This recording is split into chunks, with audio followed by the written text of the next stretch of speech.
Now this is real polyfilter, and this is God's gift to fish tanks. So this would be one of the secrets for why this tank is going so well, even though it was overfed. This will remove all accumulants from the water, will help to get rid of the yellow color, will help to reduce your nutrients, including nitrate.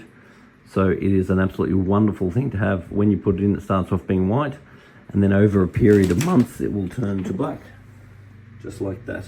So replacing that on a semi-regular basis, and always having some on hand just in case something goes wrong, replacing this in your filter will solve most problems.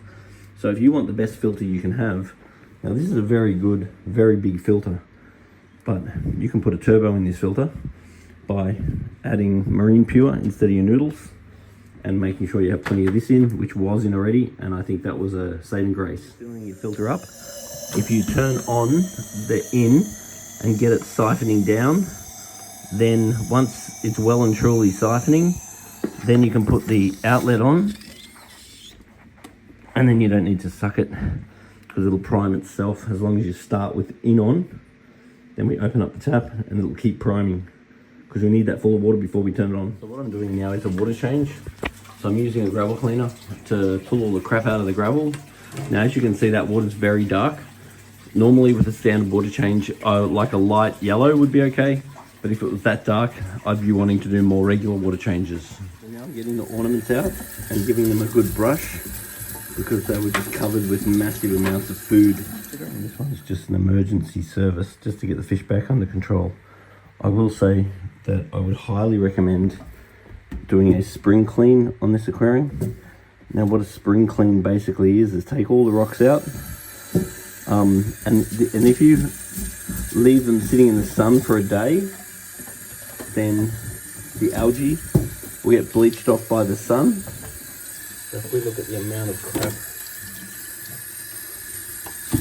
all over the decorations and all over the rocks,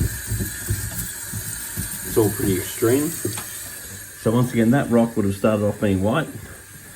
So that's very, very dirty.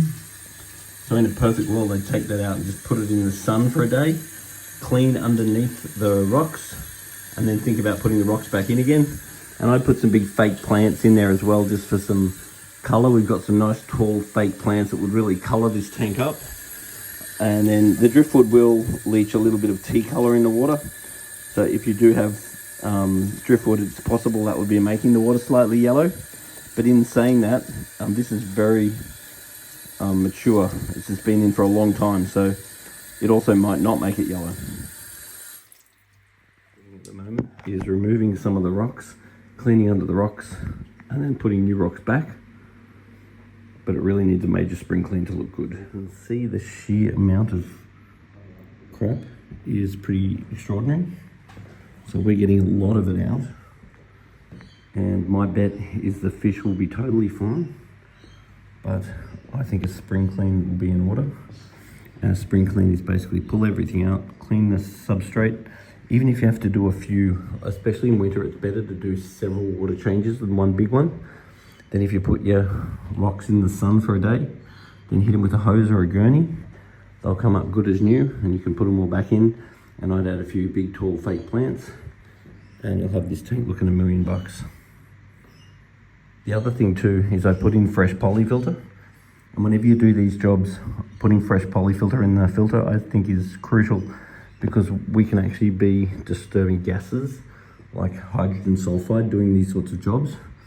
So polyfilter is a huge safeguard against that.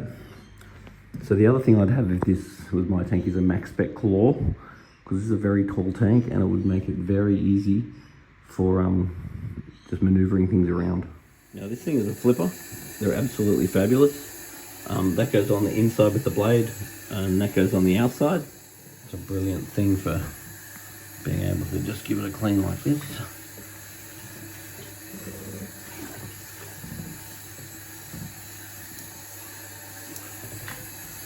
These things are fabulous.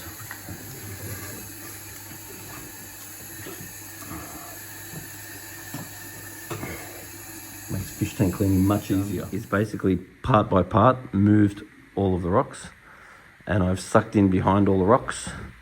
Now you can see all this junk settling at the front. So I'm just putting a little bit more water in now.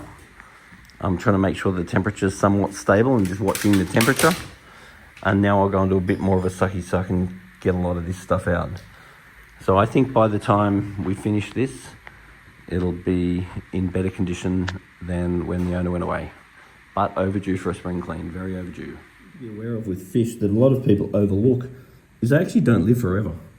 So most of these cichlids in the wild, 4 to 7 years is a pretty standard life for a lot of these bigger fish. A lot of people don't understand that a lot of smaller fish like tetras and that in the wild, they're pretty much annual or biannual fish. And then you put them in an aquarium, they certainly can last longer than they do in the wild, but they really don't live forever. So when you start seeing them age, most of the time it's because they're aging.